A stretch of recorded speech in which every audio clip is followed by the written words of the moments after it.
तो वह गांव में 10 दिन से चोरी हो जाता था। गांव के लोग को बड़ी चिंता हुई कि रोज हमारे गांव में चोरी हो जाता है। किसी की बकरी जा रहा था, किसी का बैल ले जा रहा था, किसी का भैंस ले जा रहा था, किसी का द्वार पर रखा हुआ धान का बोरी लेके चला जाता था। जहां जो सुतार बैठता था चोर वह लेके चला जाता था। गांव के लोगों ने बैठकी किया, कहा देखो हम लोग अब जग के रहें, नहीं तो घर में धन नहीं बचेगा। बैठकी में पास हुआ, कहा कैसे जगें, कहाँ रहें।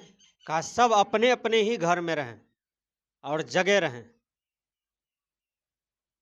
चोर जब आएंगे तो जिसके यहाँ चोरी करेंगे तो वहां से आप निकल करके दूसरे को सूचना दें। पूरा गांव फैलेगा और उसको चारों तरफ से घेर करके हम लोग पकड़ेंगे, पुनः दंडित करेंगे।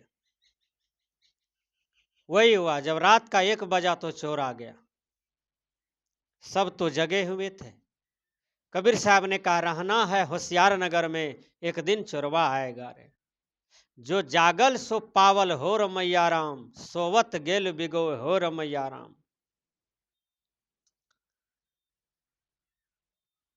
तो सब जगे हुए थे, सब चोर का ही आशा देख रहे थे। चोर आया एक आदमी के यहां, घर घुस गए। घर घुस गए, चोरी करने लगे। जो जो सामान मिलता था बैग में ले रहा था। घर वाले निकल करके पड़ोसी को जवाब दिया कि मेरे घर में चोर आ गया। अस्थिर से बोला। पूरे गांव कानो कान बात चला गया और चारों तरफ से चोर को घेर लिया। अब हो हल्ला हुआ, शुरू हुआ, मारो पकड़ो मारो पकड़ो मारो पकड़ो।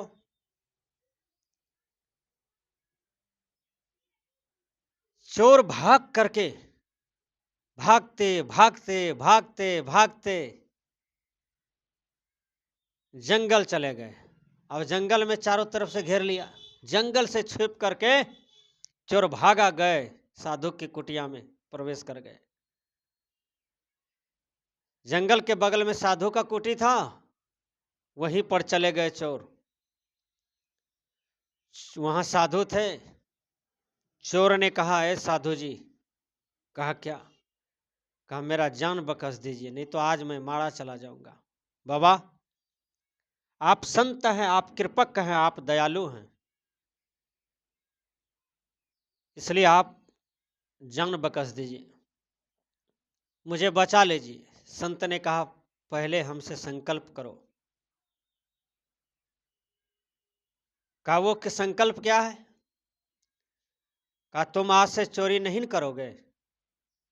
ये हमें गुरुदेव स्वामी का फोटो छू करके कहो, या तो मेरा चरण पकड़ करके कहो कि महाराज गुरुदेव आज से हम चोरी नहीं करेंगे, तभी हम तुमको बचाएंगे, नहीं तो नहीं बचाएंगे।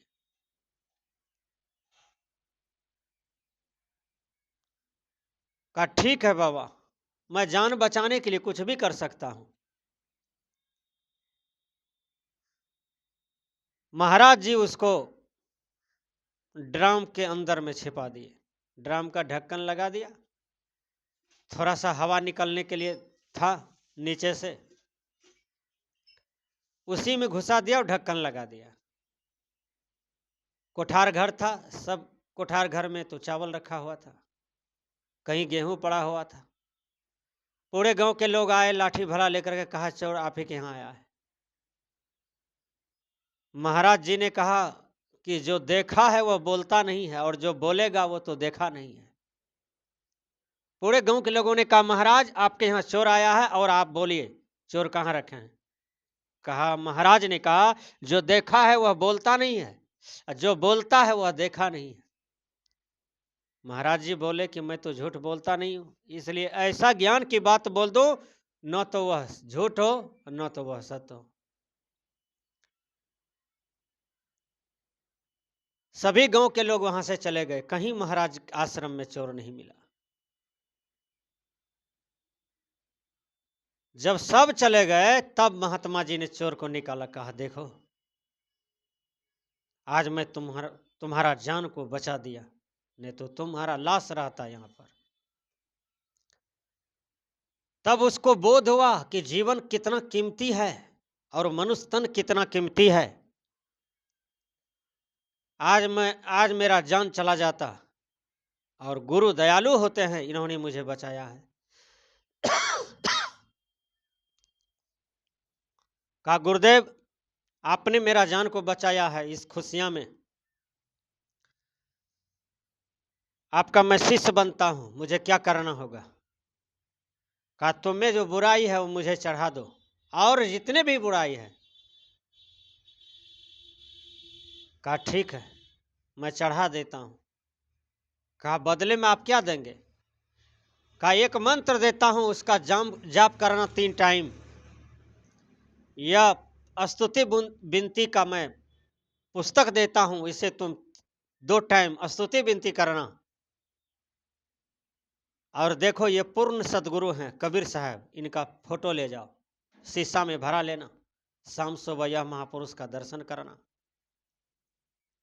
इन्हें प्रणाम करना। तुम्हारे घर में माँ बाप है उसे प्रणाम करना, पत्नी को सम्मान देना, बाल बच्चे को बढ़िया बढ़िया कॉन्वेंट में पढ़ाना, संस्कार देना। और जहां कहीं भी सत्संग होगा वहां तुम सुनने के लिए रोज जाना, और काम भी करना, घर में परिश्रम करना, कभी भूखे नहीं मरोगे। धन होगा धनवान हो जाओगे। चोरी मत करो, चोरी करने वाला कभी धनवान भी नहीं होता है, और उसका आयु उसके हाथ में होता है, प्रतिष्ठा भी हाथ में होता है। संत ने बहुत अच्छा से उसको समझाया। कहा ठीक है बाबा। गुरुदेव उसके गला में कंठी दे दिया और वो चले गए।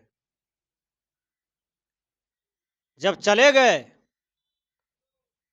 वह आप बीती घटना पूरे परिवार को सुनाते हैं। परिवार के लोग सुन करके चौकन्ना रह गए। उसकी पत्नी, चोर की पत्नी कहती है पतिदेव मैं उन सदगुरु से मिलना चाहता हूं जिन्होंने आपके जीवन को बचाया है। पूरे परिवार आए, सभी मिलकर के प्रणाम किए, सब मिलकर के सदगुरु का समय लिया और सत्संग कराए। पूरे परिवार वही सदगुरु का भक्त हो गया, और पूरे परिवार उस दिन से सत्संग में रमन करने लगे। तो हमारे कहने का भाव है,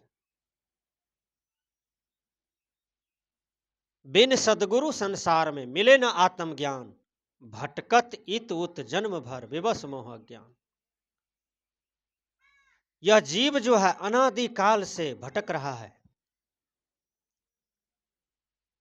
जन्म मरण के चक्र को भोग रहा है, सुख दुख को भोग रहा है, लाभ हानि को भोग रहा है, हर्ष विषाद को भोग रहा है। यह जीव यदि यह दुर्गति से बचना चाहते हैं तो एकमात्र उपाय है, वह है भक्ति। सबरी देखिए भक्ति करते हैं गुरु का तो सबरी तर गई। मीरा भक्ति करती है गुरु का, मीरा तर गई।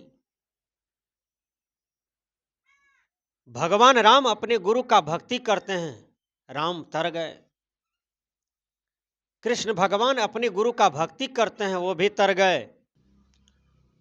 प्रहलाद तर गए, ध्रुव तर गए, स्वामी विवेकानंद तर गए, सब तो गुरु का भक्ति ही किए। इसलिए भक्ति प्रबल है। भक्ति का अर्थ क्या होता है पहले इसे समझें। भक्ति का अर्थ होता है सेवा करना। सेवा करने से मनुष्य के जीवन में किसी भी प्रकार का विकार नहीं आता है। और सेवा का सबसे बड़ा बाधक है अहंकार। जिसके अंदर में अहंकार रहेगा वह सेवा नहीं करेगा। सेवा का यदि आप लोग शिक्षा लेना चाहते हैं, कुछ आदमी के मन में क्या है, अरे मैं तो बड़े जात का हूँ, मैं तो बड़ा आदमी हूँ, मैं तो धनवान हूँ, विद्वान हूँ, बहुत बड़ा पद पर हूँ, बहुत बड़ा प्रतिष्ठा में हूँ, सम्मान में हूँ। मैं किसी की थाली कैसे धो सकता हूँ? मैं पत्तल कैसे उठा सकता हूँ भोज में, भंडारा में? मैं किसी का कपड़ा कैसे धो सकता हूँ? मैं किसी को एक गिलास पानी कैसे दे सकता हूँ? मैं किसी को दुकान से सलाई अगरबत्ती भी खरीद करके कैसे ला सकता हूँ? मैं कैसे किसी की बात मान लूं?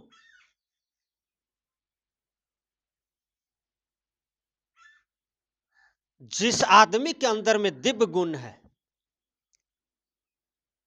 उसके अंदर में 4 चीजें चली आती है। वो क्या है? नम्रता, प्रभुता, उदारता, लघुता। कुछ आदमी के दिमाग में यह है कि मैं तो बड़ा जात का हूं, शूद्र का जूठा कैसे खाऊं, वैश्य का जूठा कैसे खाऊं, क्षत्रिय का जूठा कैसे खाऊं, क्योंकि मैं तो ब्राह्मण हूं, मैं तो सबसे बड़ा हूं, पूज्य हूं, जन्म से बड़ा हूं। सदगुरु कबीर कहते हैं, ब्राह्मण ही देश को खराब किया, ब्राह्मण ही सनातन को खराब किया, ब्राह्मण ही हिंदुओं को खराब किया। अभी देखिए, मुसलमान नमाज पढ़ते हैं तो एक बात बोलते हैं, अल्लाह अकबर, चाहे जो भी मुसलमान हो, और कोई भेदभाव नहीं है।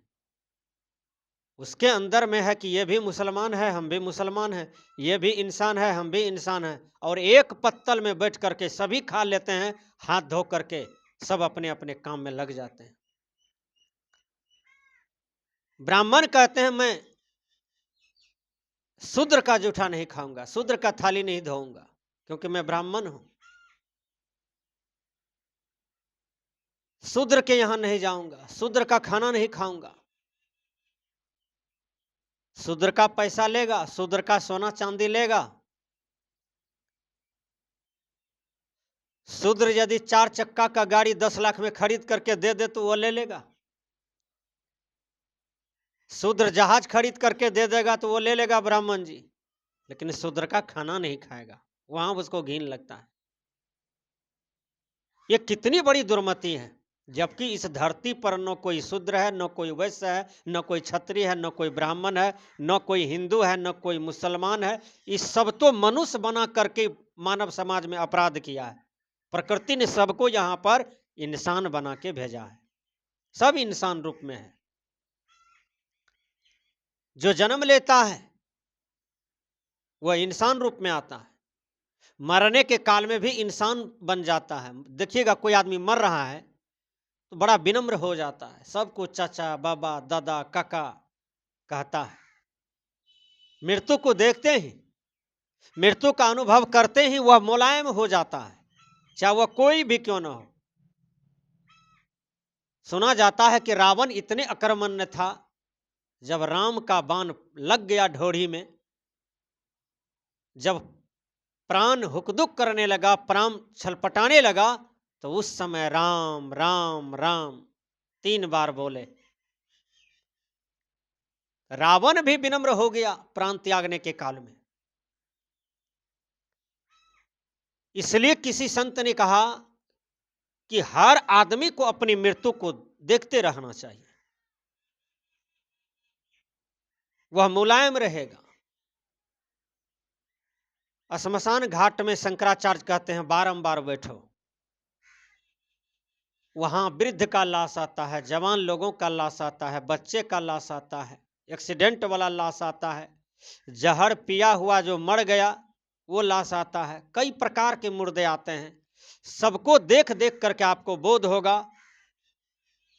कि हम अभी जीवंतता में हैं और हम भी एक दिन मुर्दा हो जाएंगे। मिट्टी का शरीर है, मिट्टी में चला जाएगा। क्या अहंकार करना।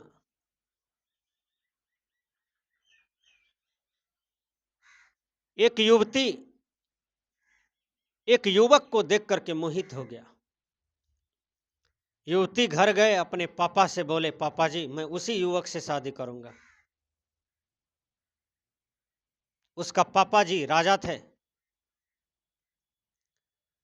राजा आए उनके घर पर, उनके पिताजी से मिले, कहा आपका बेटा जो है उसी से हम शादी करवाएंगे अपने बेटी को।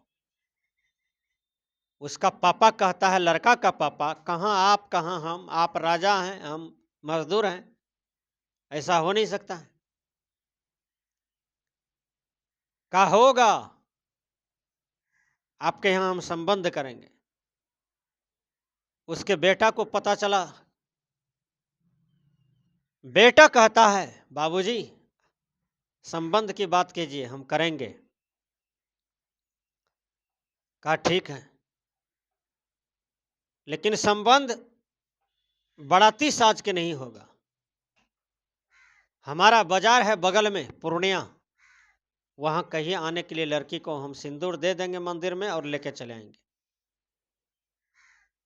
मंदिर के बगल में रूम भाड़ा लिया था, वहीं पर लड़का था, लड़की को निमंत्रण मिला, लड़की आई। लड़का इस बीच में क्या किया,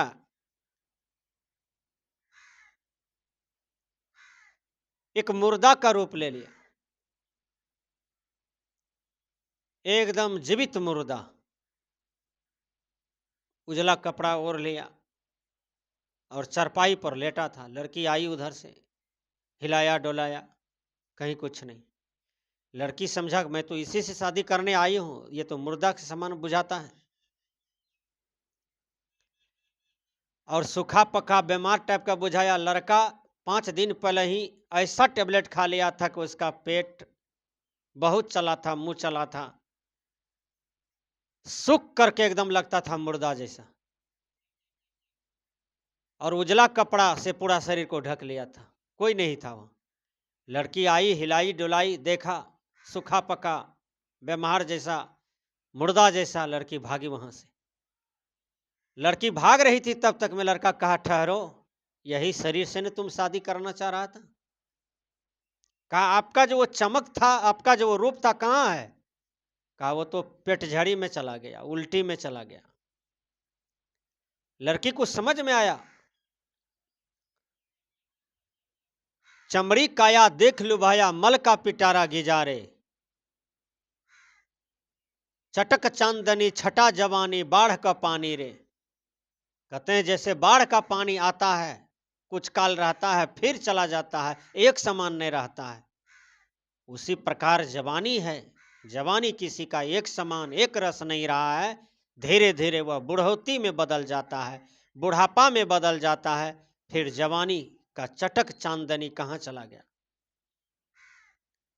वो लड़की को ज्ञान होता है कि मानव जीवन साधना करने के लिए मिला है, मानव जीवन ध्यान करने के लिए मिला है, मानव जीवन कल्याण करने के लिए मिला है। मैं तो हार चाम हड्डी रूप भोग में भूला जा रहा था। तो शंकराचार्य कहते हैं हर आदमी को मुर्दे का दर्शन बारंबार कराना चाहिए। तो यह संसार में मोह आसक्ति उसे नहीं घेरेगा और उसको समझ में आएगा कि जीवन बड़ा कीमती है और जीवन जो मिला है तो इससे मुक्ति वाला काम, मोक्ष वाला काम करना चाहिए। मुक्ति मोक्ष से पहले एक अच्छा गुरु चाहिए। गुरु अच्छा हो, गुरु यदि गड़बड़ मिल जाएगा तो फिर आपका जीवन का कल्याण नहीं होगा। सदगुरु कबीर कहते हैं अच्छे गुरु कौन? जिसके चरण में आप जाएंगे तो कहा पूरा साहिब से ये सब विधि पूरा होए, ओछे से नहीं लगा के मुलहू आपे खोए। कहते जो आचरण का साफ हो, ज्ञान का पूरा हो, जिसका त्याग पक्का हो, वैराग पक्का हो, जिसके अंदर में पूर्ण रूपेण से असंगता हो, अनासक्ति हो, कहते हैं ऐसे गुरु को भजो, ऐसे गुरु के चरण में डटो, ऐसे गुरु के चरण में जाओ, उनसे ज्ञान दीक्षा लेकर के अपने जीवन का कल्याण कर लो। तो मैंने कहा कल्याण के बिना ही जीव भटक रहा है। गुरु के आशीर्वाद, गुरु की कृपा, आत्मज्ञान की हीरे मोती संत बिखेरे गली गली, ले लो रे कोई संत का प्यारा, शोर मचाओ गली गली।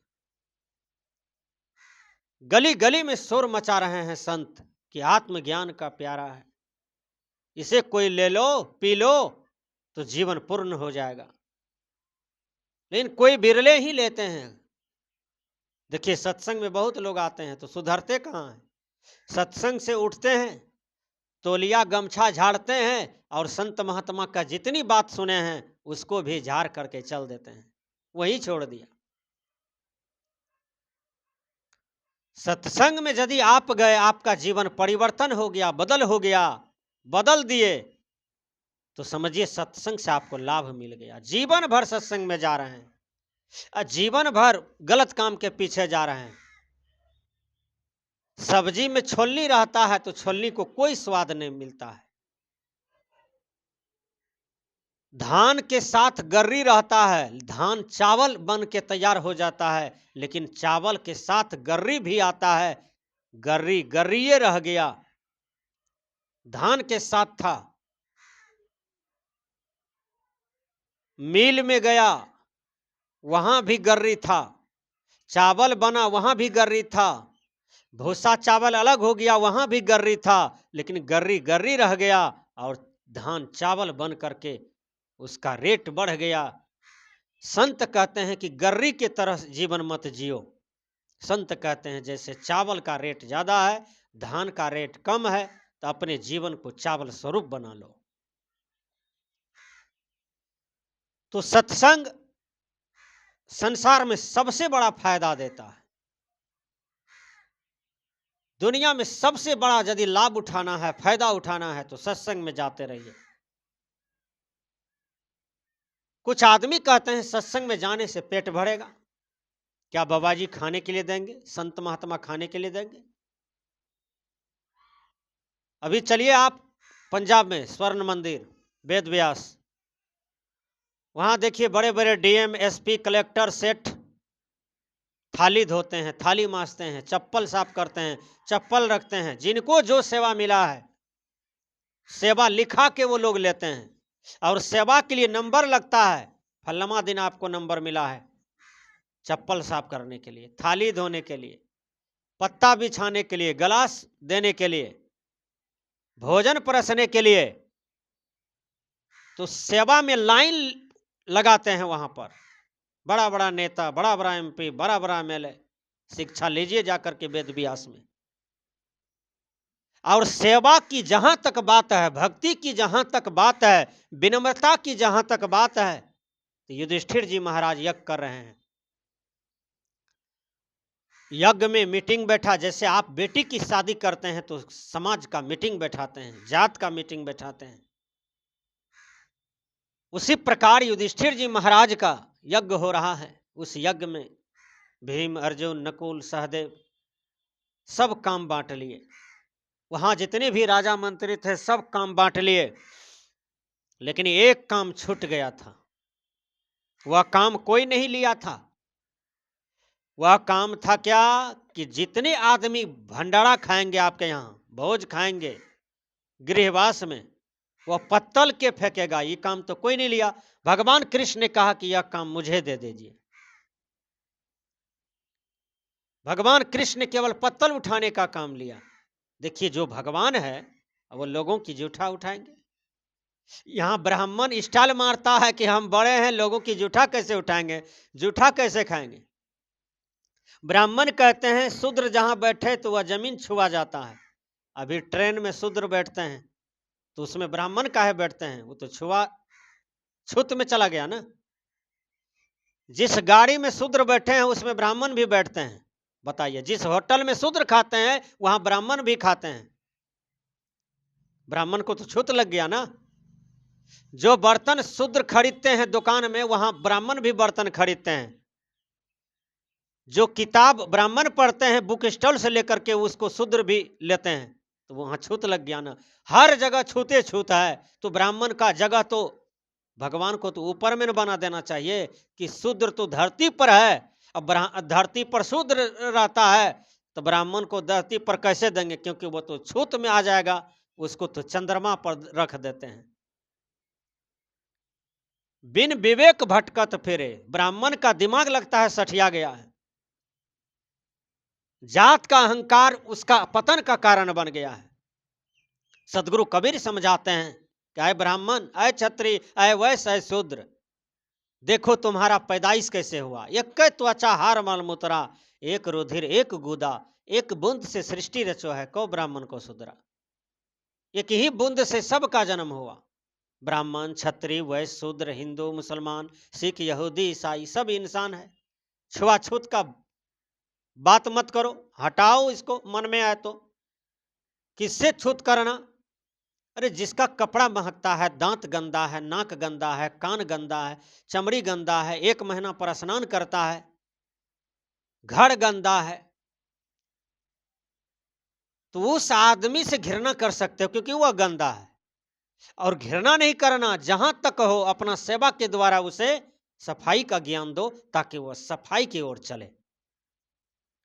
मैं तो देखा, हमारे जन्मस्थान अररिया जिला में है, वहां एक गाड़ी अमेरिकन आए, एक विद्यालय है बगल में, अमेरिकन घूमते घूमते आ गए। तो संजोग से उस विद्यालय में एक 6 बरस का लड़का था, उसको सर्दी हुआ था। तो सर्दी नाक के नीचे उसका गंदगी आ गया था। अमेरिकन दौड़ करके आया और अपना ही हाथ से उसको पोंछ दिया और टोयल में जा करके धो लिया और साबुन से हाथ साफ कर लिया। मैंने आंख से देखा, उतने बड़े लोग, उतना पैसे वाले लोग, और उसके गंदगी को मैंने देखा साफ कर दिया अपना हाथ से। यहां ब्राह्मण कहता है, जो शूद्र वैष्णव है, जिसके गला में कंठी है, जो कबीर का भक्त है, बाबा मेही का भक्त है, बुद्ध का भक्त है, महावीर का भक्त है, स्वामी विवेकानंद का भक्त है, ऐसे शूद्र से ब्राह्मण घृणा करता है। जबकि कर्म से ब्राह्मण गिरा हुआ है और शूद्र कर्म से बहुत बड़ा है उस ब्राह्मण से। इसलिए सदगुरु कहते हैं कि जात से कोई बड़ा नहीं होता है, भक्ति से बड़ा होता है, कर्म से बड़ा होता है। तो सत्संग करना चाहिए। जैसे प्रकृति गंदा हो जाता है तो प्रकृति में बारिश होती है, जब बारिश होती है तो चारों तरफ चकचक करता है, वृक्ष, पौधा, फसल, धरती एकदम साफ सुथरा हो जाता है। उसी प्रकार जब सत्संग आप 1 घंटा का सुन लेंगे किसी अच्छे संत महात्मा का, तो आपका जीवन चकचक करने लगेगा, साफ हो जाएगा। इसलिए संत कहते हैं कि जब जीव पर गुरु का कृपा होता है तब यह जीव उद्धारित अवस्था में जाता है। जब जीव पर आशीर्वाद गुरु का पड़ता है तब जीव उद्धार पाने लगता है। इसलिए महत्व है उद्धार का, महत्व है भव पार का। भव पार पाना है तो सदगुरु कबीर कहते हैं, काम, क्रोध, लोभ, मोह, अहंकार, जितने भी विकार है, इसको मत ढोवो, इन्हें त्यागो। और यही दुख का कारण है। जब ये तुम्हें दुख देगा तो तुम इसे बटोरो नहीं, इसे सेव करके मत रखो, इन्हें दुश्मन समझ करके इन्हें हटाओ और अपने जीवन को जीवन बनाओ, अपने जीवन को पवित्र बना लो, अपने जीवन को निर्मल बना लो। निर्मल मन, निर्मल जन मन मोहि भावा, मोहि छल कपट छिद्र न चाओ। भगवान राम कहते हैं, जो निर्मल मन वाले हैं वह मुझे भाते हैं, जो छली कपटी हैं वो मुझे भाते नहीं है। इसलिए अंदर में जो भी कचरे हैं, बाहर के जो भी कचरे हैं, उन्हें धोवो।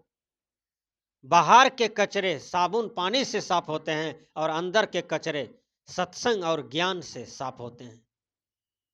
इसलिए संत कहते हैं कि सैकड़ों काम छोड़ करके मनुष्य को मैदान कराना चाहिए, हजारों काम छोड़ करके स्नान करना चाहिए, लाखों काम छोड़ करके समय पर भोजन करना चाहिए और करोड़ों काम छोड़ करके सत्संग करना चाहिए। सत्संग बहुत बड़ी चीज है। सत्संग किसी का खरीदा हुआ नहीं है, सत्य तो सत्य है और सत्य की संगति ही सत्संग है। सत्संग कथा चाहे जिस भी मत पंथ का हो, अपने अंदर में कोई ऊंचा नीचा की भावना न रखें, भेदभाव की भावना न रखें। तो बाबा में ही एक जगह कहते हैं, सब संतन की बड़ी बलिहारी। सभी संतों की बलिहारी है, सभी संतों की ज्ञान का कदर करो, सभी संतों का ज्ञान लो और उसके अपने आचरण में ढालो। सभी संत बराबर हैं और कोई बड़े छोटे नहीं हैं, लेकिन संत सम्राट सदगुरु कबीर जो है वह सभी संतों का मालिक है, क्योंकि उसको बाबा में ही सूरदास, तुलसीदास, रविदास, संत परंपरा में जितने भी संत हैं सब कोई कबीर साहब को हेड मानते हैं, उसको राजा मानते हैं, क्योंकि वो ज्ञान के राजा थे। उसी के ज्ञान से सबको ज्ञान हुआ है। इसलिए कहते हैं कि सदगुरु कबीर संत सम्राट हैं, तो अपने ज्ञान के बल पर हैं।